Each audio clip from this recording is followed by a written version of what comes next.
The silence in the room was so heavy you could hear the ticking of the wall clock.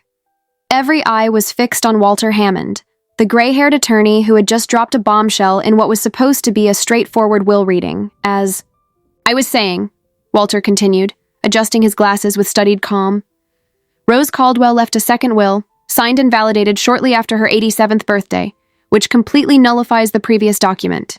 My cousin Dominic, who had been smiling triumphantly just moments earlier, thinking he would inherit Grandma's mansion and fortune, was now pale as a ghost.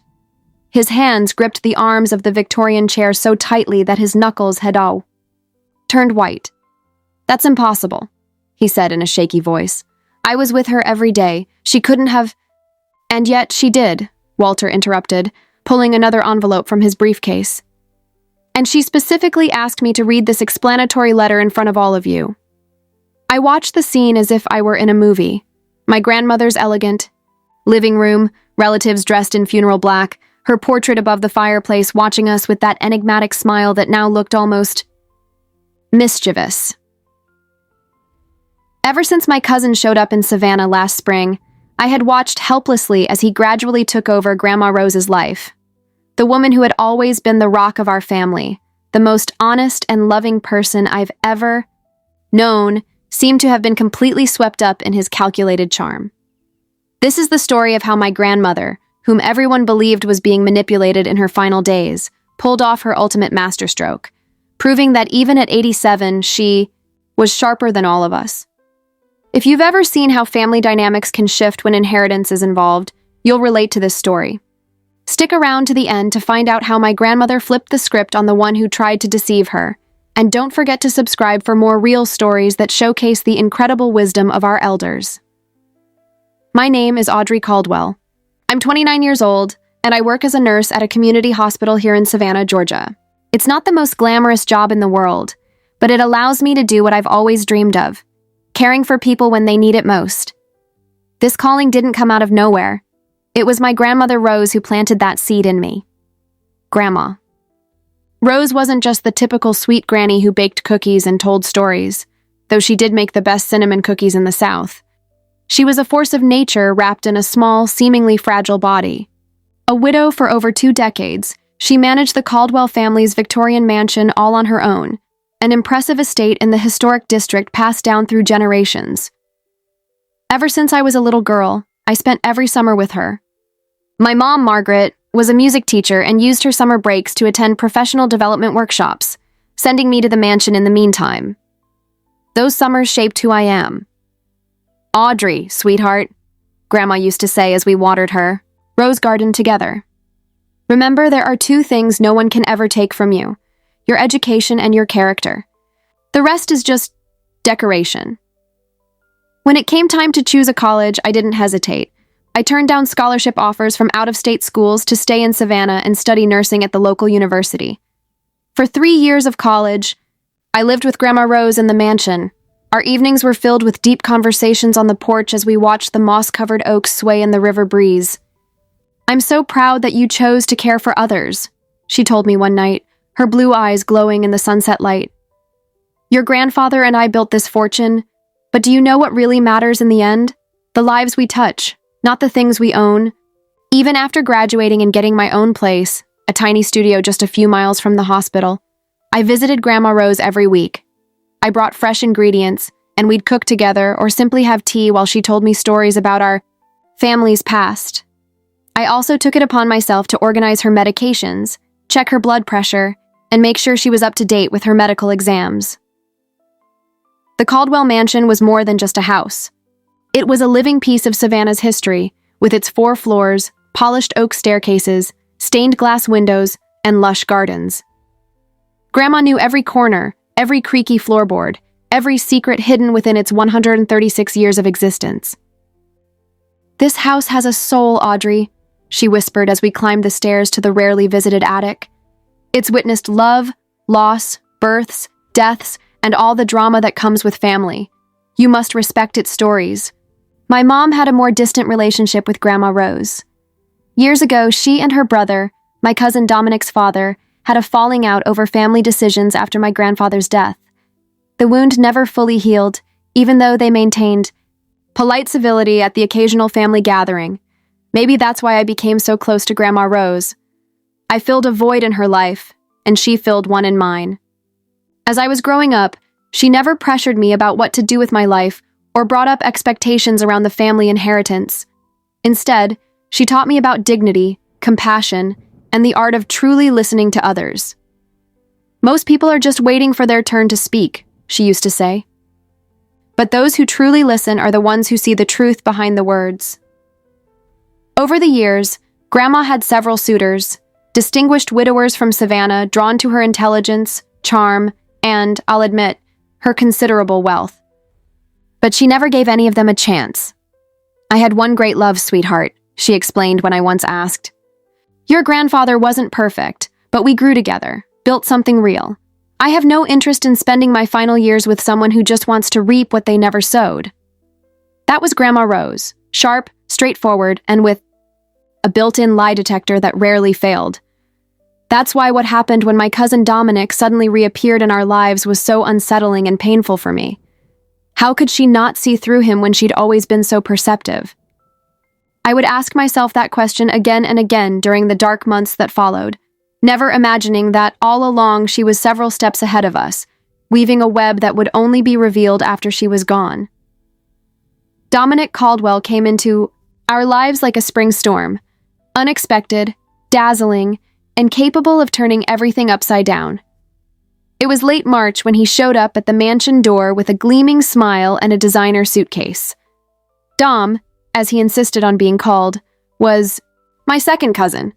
His father, Uncle Robert, had distanced himself from the family after the fallout with my mother, moving to Boston and rarely keeping in touch. Over the past 10 years, Dom had visited Grandma Rose only on obligatory occasions, a Christmas here, an important birthday there, always with expensive gifts that seemed more about impressing than genuinely pleasing, and he never stayed longer than absolutely necessary. Audrey! It's been forever, he exclaimed when he saw me at Grandma's house that day. At 32, he looked like he had stepped out of a men's fashion catalog, perfectly styled hair, tailored suit, and that kind of confidence that only comes from never having faced real challenges. How's my favorite little cousin? We exchanged a polite hug as Grandma Rose watched with a smile. I'd always despised that kind of fake charm, but in that moment, I just returned the smile and asked what had brought him back to Savannah. I'm expanding my business, he said brightly. Over dinner, an elaborate meal Grandma insisted on cooking to celebrate his arrival. Boston's oversaturated with financial consultants, the South is growing, and I decided it was time to reconnect with my roots. How wonderful, Grandma exclaimed, serving him another slice of peach pie. Family is everything in this life, isn't it? And how long are you staying, dear? Dom's smile widened. Actually, I bought a house 2 blocks away. I'm moving here permanently. I nearly choked on my tea. In 10 years, he couldn't manage to stay a weekend in Savannah, and now he was moving in down the street? That's surprising, I said, trying to mask my suspicion. Sometimes life gives you signs, little cousin, he replied with a wink, and I've learned to follow them. In the weeks that followed, Dom became a constant presence in Grandma Rose's life. He'd show up every morning for breakfast, offer to drive her to doctor appointments and outings, and slowly began to help her manage her finances. Don't worry, Audrey, Grandma told me when I voiced concern. Dom's just being helpful, and besides, he knows a lot more about investments than the two of us combined. I tried to believe her, but something didn't feel right. On the 3rd week after her arrival, I showed up for our traditional Thursday dinner and found the dining room completely transformed. The old silver chandeliers that had belonged to our great-grandmother were gone, replaced by modern light fixtures. It was time for a little modernization, don't you think? Dom commented casually when he noticed my surprised look. Rose agreed that some changes would be welcome. Grandma just smiled, but I noticed it was a different kind of smile. More restrained, less spontaneous. When we were finally alone in the kitchen, I asked if she really wanted all those changes. Sometimes we need to adapt, darling, she replied, avoiding my gaze. Dom has some interesting ideas for the house. It was the first sign of a shift in her behavior, that hesitation, that way of looking away. My grandmother, who had always been so direct and firm in her opinions, now seemed to be inexplicably yielding to Dom's influence. One afternoon, I got home early from the hospital and found them in the library. Dom was on the phone, laughing and speaking loudly. "Trust me, it's all going to work out," he said. "The old lady loves attention. That's all these elderly people want. Soon we'll have—" He saw me standing in the doorway and immediately changed his tone. "I have to go. I'll call you later," he concluded quickly. That phrase, "the old lady," echoed in my mind for days. The dismissive way he spoke when he thought no one was listening was a stark contrast to the charm he displayed around Grandma. That night I tried to warn her. "Grandma, do you really know what Dom's intentions are? He showed up so suddenly and—" She interrupted me with a sentence that would stay etched in my memory. "Sometimes people aren't who we think they are, sweetheart. And sometimes they are exactly who we think." There was something in her eyes, a shadow of knowledge, perhaps, that I couldn't quite decipher. But one thing was certain. Dom's arrival had disrupted the balance in our family, and I was starting to feel like I was losing my connection to the most important person in my life. In the weeks that followed, I witnessed a meticulous transformation, not just of the mansion, but of Grandma Rose's entire routine. As a nurse, I'm trained to notice subtle changes in patients, a vacant look, hesitation in speech, a shift in posture. The changes in my grandmother were just as telling, but pointed to something far more sinister than a medical condition. It started with small things. Our traditional Thursday tea was constantly interrupted by Dom's surprise visits. "What a coincidence running into you two," he'd say, as if he didn't know perfectly well we'd been meeting at the same time for years. Then Grandma started canceling our get-togethers. "Audrey, darling, Dom scheduled an appointment with an investment specialist today," she explained over the phone, canceling our tea for the third week in a row. Maybe next Thursday, but next Thursday never came without some obstacle. There was always a reason, a specialist, a trip, an important meeting that couldn't be rescheduled. The Caldwell mansion also underwent unsettling changes. The antique furniture that told the story of generations began to vanish, replaced by cold, modern pieces. Family photographs dwindled, giving way to abstract paintings that Dom insisted were art investments. Grandma would never remove the photo of my grandparents' wedding from the main room, I told Blake, my fellow nurse and close friend, during a grueling hospital break. That picture meant everything to her. Maybe she's just trying to please your cousin? Elderly people can become vulnerable when someone gives them constant attention, Blake offered, always trying to see the bright side of things. But I knew my grandmother. Or at least I thought I did. During one visit, I walked into her bedroom and found her organizing her jewelry, beautiful vintage pieces passed down through generations. "I'm setting some aside for you, sweetheart," she said without looking. "Up." Dom suggested I update my collection. "Update it?" "Grandma, these are family heirlooms. The emerald Grandpa gave you on your 25th anniversary?" "Audrey," she cut me off with surprising firmness. "Some things need to change. Not everything that seems valuable truly is." Was there a code in her words? I tried to decipher her gaze, but she quickly changed the subject. Dom's strategy became clear when I realized he was systematically isolating Grandma Rose from all her longtime connections. Eliza Monroe, Grandma's best friend for 5 decades, and neighbor from next door, came to see me at the hospital with visible concern. "Audrey, I've tried to visit your grandmother 3 times this week, and each time that nephew of hers said she was either resting or not feeling well. In 50 years, I've never gone 2 weeks without having tea with Rose." "It's been hard for me to see her too, Eliza," I admitted, feeling a wave of relief that I wasn't the only one noticing something was wrong. "There's something strange going on," she continued, lowering her voice. "Last week, I saw a man enter the mansion carrying a briefcase. He looked like a lawyer, but it wasn't Walter Hammond. When I asked Rose about it later on the phone, she seemed nervous and changed the subject. My blood ran cold. Walter Hammond had been the family's attorney for over 4 decades and was a personal friend of my grandfather. Why would Grandma consult another lawyer without saying anything? One Sunday afternoon, I gathered the courage to confront Dom directly. I found him in the mansion's garden, instructing the gardeners to remove Grandma's beloved old rose bushes, to make room for an ornamental fountain. "What do you think you're doing?" I asked, unable to hide my outrage. Those rose bushes were planted by Grandpa. She loves them. Dear Cousin Audrey, always so sentimental, he replied with that condescending smile. Rose agreed the garden needed a refresh. Besides, taking care of roses is exhausting at her age. You don't know her, I shot back. And why was an unknown lawyer here? Where's Walter? What are you up to, Dom? His smile vanished for a second, but quickly returned, even more calculated. I think you're overworked, cousin. Rose is just reorganizing a few aspects of her life. It's perfectly normal at her age. As for the lawyer, she just wanted a second opinion on some financial matters. Nothing out of the ordinary. I want to see my grandmother. Now. She's resting. The doctor recommended fewer visits, less stress. You're a nurse. You should understand that. What doctor?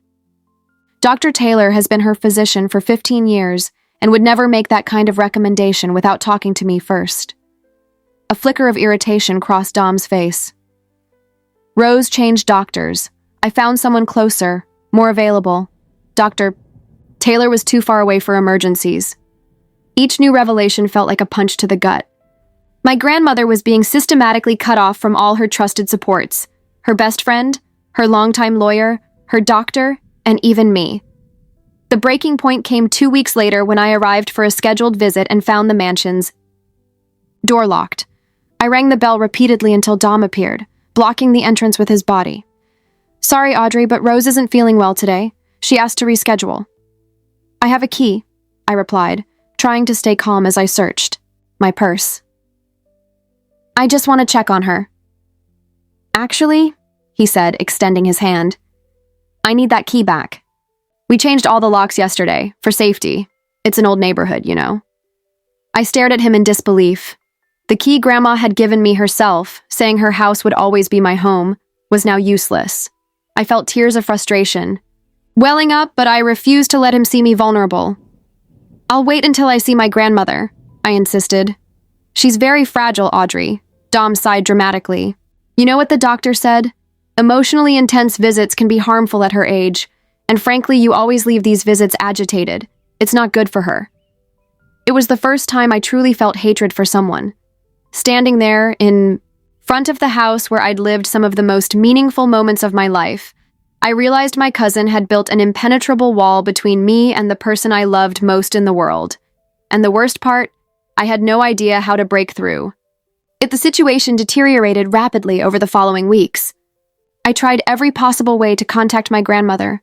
Calls that were intercepted by Dom, letters I suspected never reached her, even casual visits that were consistently blocked. Desperate, I turned to Eliza Monroe again. At 84, she still had a sharp mind and admirable determination. I'm worried too, dear, she confessed, serving me tea in her antique-decorated living room. The last time I managed to speak to Rose on the phone, she sounded hesitant, like someone might be listening in. What can we do, Eliza? Legally, she's an adult, and technically Dom isn't stopping visits. He's just constantly making up excuses. Eliza leaned forward, her blue eyes shining with intensity. I've been watching that house every day. Your cousin leaves religiously at 10 a.m. on Tuesdays and Thursdays, always coming back at 11:30. Probably some fixed appointment he can't cancel without raising suspicion. I smiled for the first time in weeks. Eliza Monroe, you'd make an excellent detective. Age, my dear, is not synonymous with uselessness, she replied with a wink. The following Tuesday, I positioned myself strategically at the cafe, across from the mansion. Right at 10:02, I saw Dom leaving in his imported car. I waited 5 minutes, my heart pounding, before crossing the street and ringing the doorbell. To my surprise, it was Grandma Rose herself who answered. She looked smaller somehow, more fragile. Her eyes widened when she saw me. Audrey, what are you doing here? She whispered, nervously glancing over her shoulder.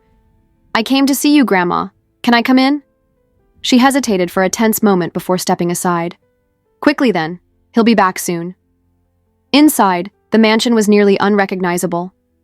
The antique furniture, the family portraits, even the familiar scent of lemon and lavender that had always lingered in the air, Everything had been replaced by a cold, sterile decor that looked like it came out of a contemporary design magazine. What happened to everything, Grandma? Your things, your memories? They're just objects, Audrey, she replied vaguely, sitting down with difficulty on a leather couch that felt out of place in the room. Dom says we need to let go of the past. I sat beside her, taking her hands in mine. They were cold. Grandma, are you okay? You seem different. I'm old, sweetheart, she smiled sadly. It happens to all of us eventually. That's not it. You're not seeing your friends. You're not following your routine. Even Eliza can't get to you. Her eyes lit up briefly at the mention of her friend's name, but quickly returned to their cautious expression. Dom thinks it's best I don't tire myself with visits. And since when do you let someone make decisions for you? I asked, trying to reach the strong, independent woman I knew. A flash of recognition crossed her face, as if for a moment she became my Grandma Rose again. She glanced at the old clock, one of the few original items still around, and leaned in closer. Audrey, listen. Not everything is what it seems. I need you to... The sound of a car pulling into the driveway cut her off. Her face went pale. You have to go. Now. He can't find you here. Grandma, tell me what's going on. I'm worried about you.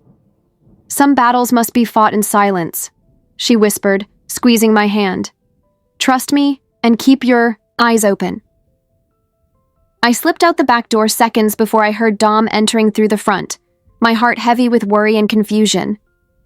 In the days that followed, I tried to make sense of my grandmother's cryptic words against the alarming situation. There was something in her eyes, a glimmer of awareness maybe, that didn't align with someone being completely manipulated, but at the same time, she seemed physically frail, almost medicated. Blake found me crying in the hospital break room, after a particularly rough shift. Have you thought about contacting social services? He suggested, handing me a tissue. If there's suspicion of elder abuse, without concrete evidence, there's not much they can do, I replied. And Dom is extremely careful. On the surface, it looks like he's taking perfect care of her.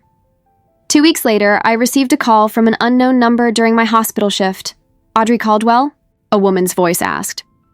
Yes, this is she. This is Dr. Corinne Taylor. Your grandmother, Rose Caldwell, has been admitted with severe pneumonia. We're at Memorial Hospital. My world stopped. How is she? I'm on my way. Stable, but in a delicate condition. I should let you know your cousin is already here and has presented medical power of attorney documents. I rushed to the hospital, my mind spinning with worry. At the ICU front desk, Dom was speaking with a tall, middle-aged woman I assumed was Dr. Taylor. Audrey, he said when he saw me, his tone falsely cordial. You didn't need to come. I've got everything under control. She's my grandmother, I replied simply. Dr. Taylor observed our interaction with analytical attention. Mr. Caldwell was explaining that he wants to limit visits to avoid stressing the patient, she commented, her tone neutral. With all due respect, doctor, Dom interjected, I have medical power of attorney, and I believe Audrey's presence might upset my grandmother. She's been emotionally unstable lately. That's ridiculous, I exclaimed. Grandma and I have always been close. I'm a nurse. I know how to handle critical patients. The doctor looked from one of us to the other, her face professional, but her eyes revealing understanding. As the attending physician, I need to do what's best for my patient, she finally said. Mr. Caldwell, I respect your power of attorney, but I also recognize the importance of familiar faces during recovery. Ms. Caldwell will be allowed to visit her grandmother for 15 minutes each shift. Dom opened his mouth to protest, but Dr. Taylor was already leading me toward the room, leaving him behind. Mrs. Caldwell has been my patient for over a decade, she said quietly as we walked, and I can recognize complicated family dynamics when I see them. Thank you, I whispered, grateful to have finally found an ally. Grandma Rose looked so small in the hospital bed, tubes and monitors connected to her fragile body. I approached carefully, gently holding her wrinkled hand between mine. Grandma, it's me, Audrey, I said softly. Her eyes opened slowly, unfocused at first, then meeting mine. A faint smile appeared on her pale lips. "My girl," she whispered, her voice barely audible. "You came." "I'll always come, Grandma. Always." She squeezed my hand with surprising strength, pulling me closer. Her eyes suddenly sharpened with clarity. "The attic," she whispered urgently. "Behind your grandfather's portrait. Trust Walter." Before I could ask more, her eyes closed again, her breathing settling into the rhythm of medication-induced sleep. 2 days later, on a gray autumn morning, my grandmother Rose Caldwell passed away peacefully in her sleep at the age of 87, and I was determined to find out what she had tried to tell me. Have you ever been in a situation where someone close to you seemed to be manipulated, but you felt powerless to step in? Or maybe you received a cryptic message from a loved one that only made sense much later? Share your story in the comments. Sometimes our experiences can help others recognize signs they might be overlooking. News of Grandma Rose's death spread quickly through the small Savannah community. Within hours, my apartment phone was ringing, nonstop. Old neighbors, church friends, former members of the Historical Society, all wanting to express condolences and share memories of the extraordinary woman my grandmother had been.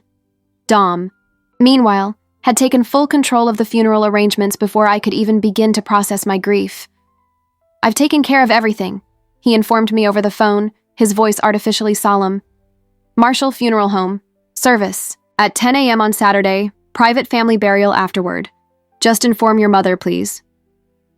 "Dom, don't you think we should discuss this as a family? Grandma had specific wishes she told me about." "It's already decided, Audrey," he cut in coldly. "Rose trusted me to handle these matters. You're going through a hard time. I get it. Just show up on Saturday." The call ended before I could protest again. A wave of helplessness swept over me. Even in my final goodbye to Grandma, I wouldn't have a voice.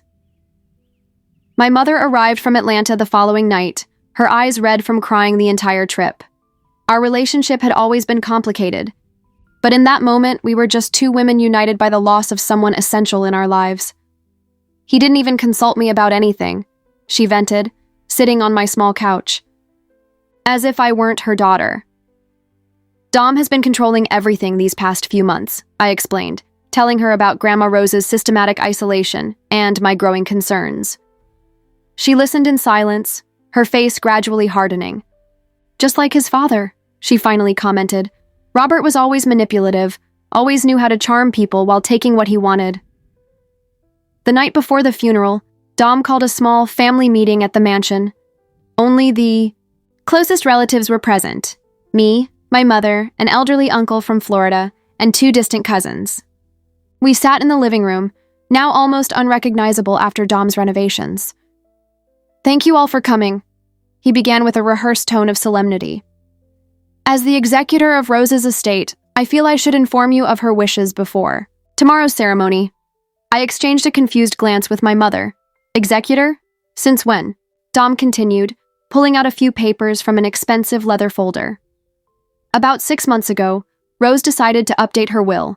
As some of you may know, I helped her reorganize her financial matters, and she expressed her gratitude for my assistance." A tense silence hung in the room as he paused for dramatic effect. "Rose decided to leave the Caldwell mansion and most of her assets to me," he announced, his false modesty barely hiding the triumph in his eyes. "She left small bequests for each of you, of course. Audrey will receive some family jewelry and a modest sum." "This is outrageous," my mother shot to her feet. "My mother would never do that. She always said the mansion would go to Audrey, who stayed close to her all her life."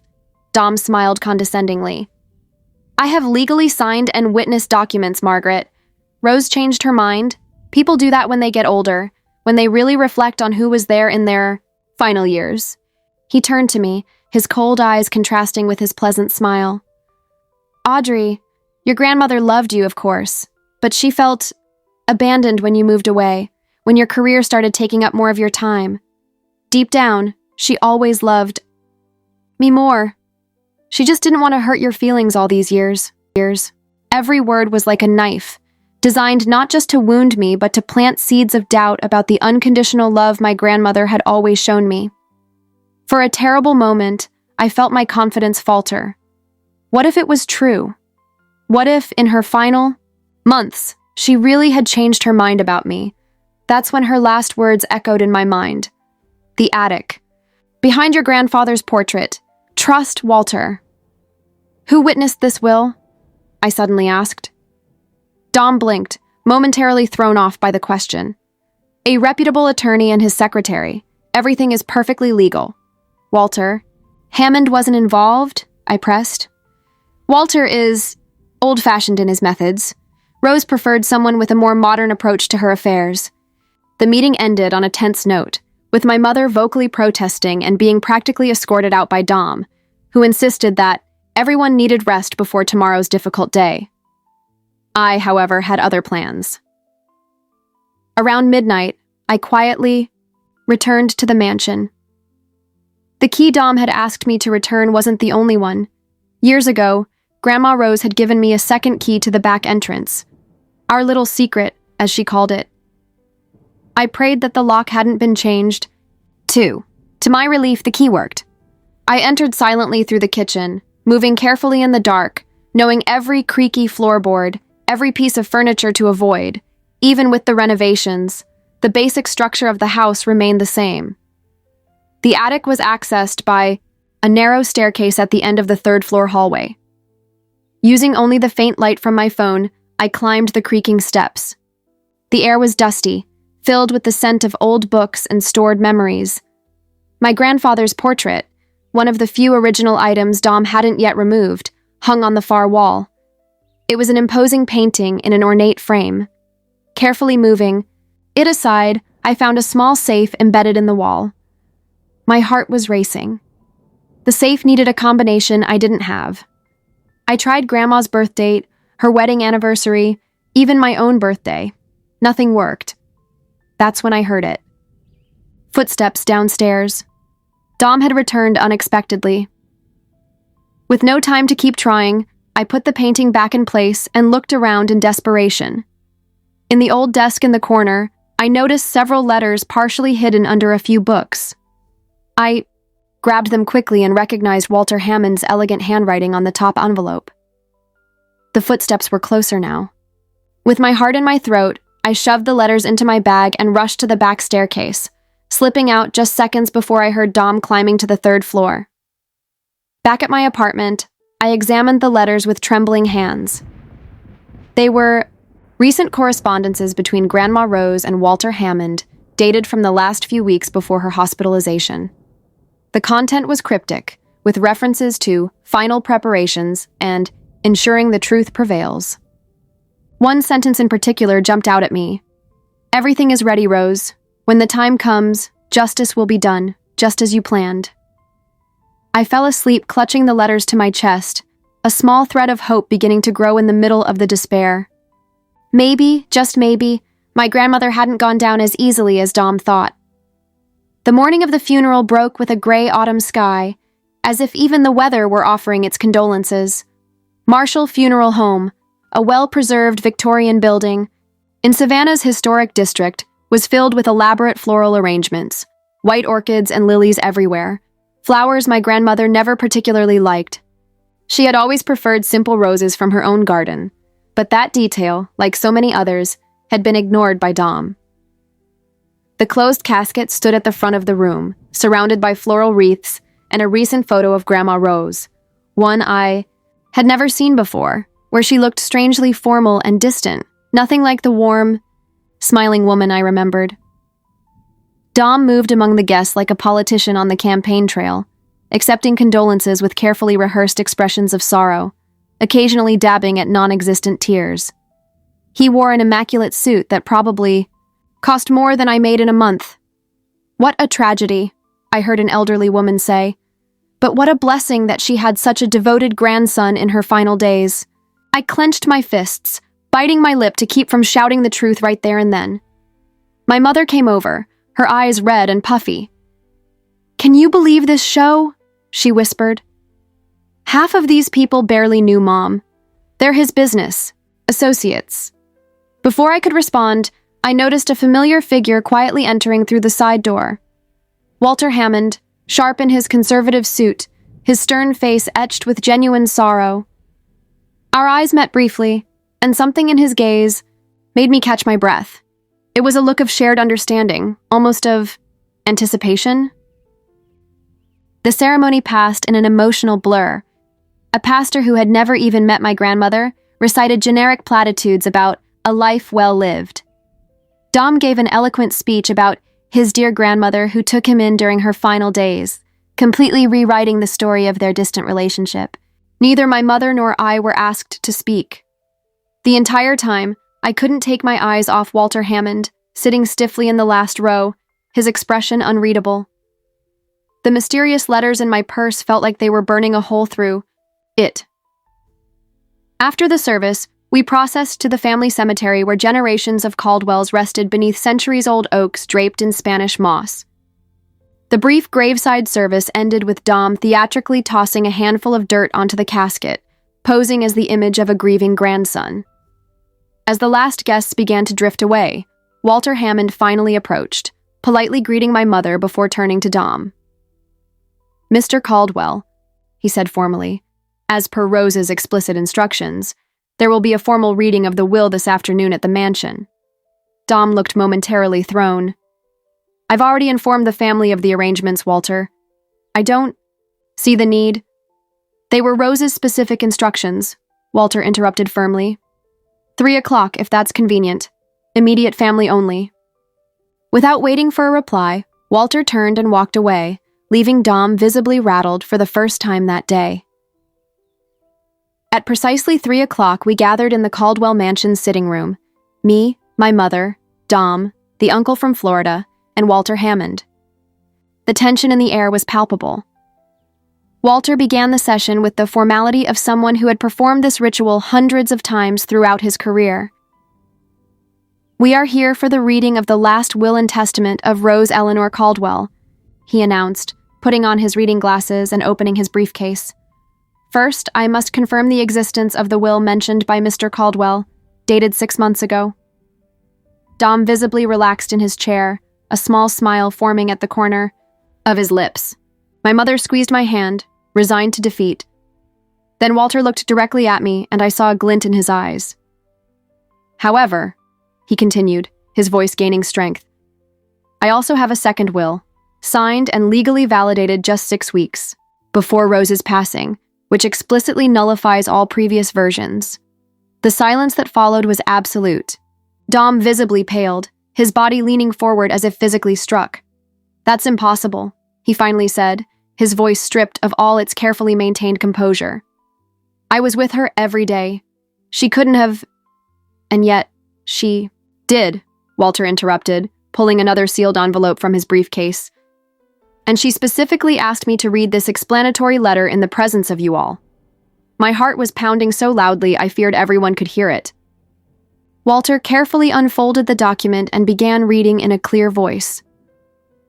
"My dear family. If you're hearing these words, it means I've left this world and that my plan worked exactly as I intended. About 8 months ago, my grandson Dominic unexpectedly reappeared in my life after years of absence. At first, I was genuinely happy to have his attention, but I soon realized his true intentions. I noticed how his eyes lingered on every valuable item in my house, how his casual questions always circled back to my investments, how he subtly, but unmistakably, tried to distance me from those who genuinely cared about me, especially my granddaughter Audrey, who has shown me true love and care her entire life. I could have confronted Dominic directly, but at 87, I've learned that some battles require strategy, not head-on conflict, so I decided to set a trap, to expose his true motives. The first will, favoring Dominic, was a deliberate bait. The more he thought he was manipulating me, the more he revealed his true character. During that time, Walter Hammond, my trusted friend and advisor for over 4 decades, helped me systematically document the manipulation, isolation, and increasing pressure Dominic exerted on me. Dom shot to his feet, his face twisted in anger.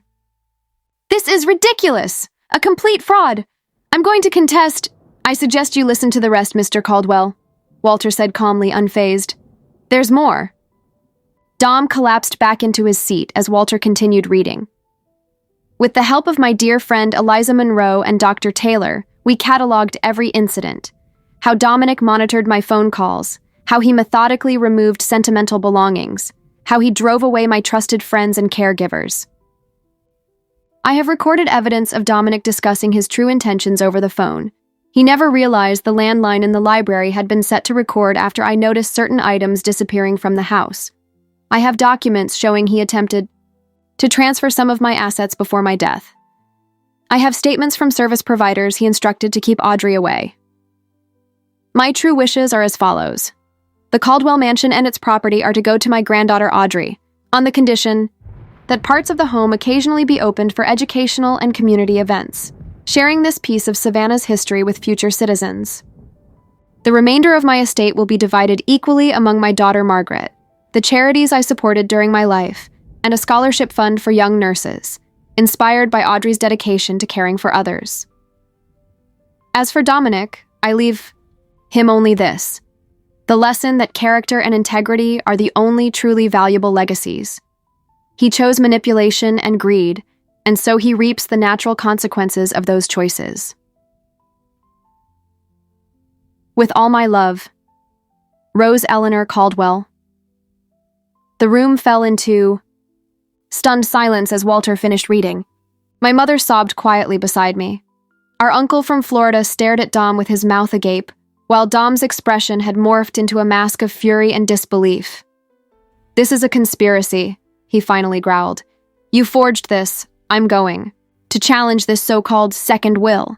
No court will accept."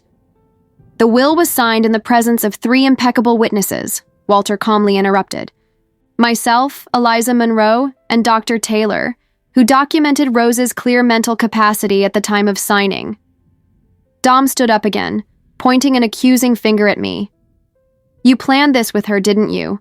You manipulated her against me." I shook my head slowly, tears of relief and vindication streaming down my face. "No, Dom, I didn't know anything. Grandma did this on her own because you underestimated her intelligence. As she always said, age brings wisdom to those who pay attention." Walter cleared his throat, pulling more documents from his briefcase. "Furthermore, Mr. Caldwell, I must inform you that contesting the will would require a public hearing, during which all of this interesting evidence would be presented in court, including the phone recordings where you discuss, and I quote directly, how to manipulate the old fool into signing everything over before she kicks the bucket." Dom's face turned even paler, his eyes darting as he calculated the implications. As a financial consultant, his reputation was his livelihood. A public scandal would destroy his career instantly. "This isn't over," he hissed, grabbing his coat. "Not by a long shot." "It is, in fact, over," Walter replied placidly. "Oh, and Mr. Caldwell, the locks will be changed again tomorrow. I suggest you remove your personal belongings from the property by then." Dom stormed out, slamming the door so hard the chandelier's crystals trembled. The silence that followed was broken by the most unexpected sound: my mother's soft laugh rising into a liberating, joyful cackle. "That's my mother," she said through her laughter and tears, always with an ace up her sleeve. Walter Hammond smiled for the first time since I'd known him, decades of professional reserve momentarily slipping away. "Rose was one of the most extraordinary people I've ever met," he said, tucking away the documents. "And she would be incredibly proud of you, Audrey." I looked around the room at the portrait of my grandmother above the fireplace, one of the few original items Dom hadn't managed to remove. Her eyes seemed to sparkle with that sly humor I had always loved, as if she were right there, watching her final plan unfold flawlessly. In that moment, amid the pain of loss, I felt something unexpected blooming in my heart, a deep sense of admiration, not just for my grandmother's love, but for her cunning, foresight, and quiet courage. Rose Caldwell, until the very end, had remained entirely herself, sharper and wiser than anyone could have imagined.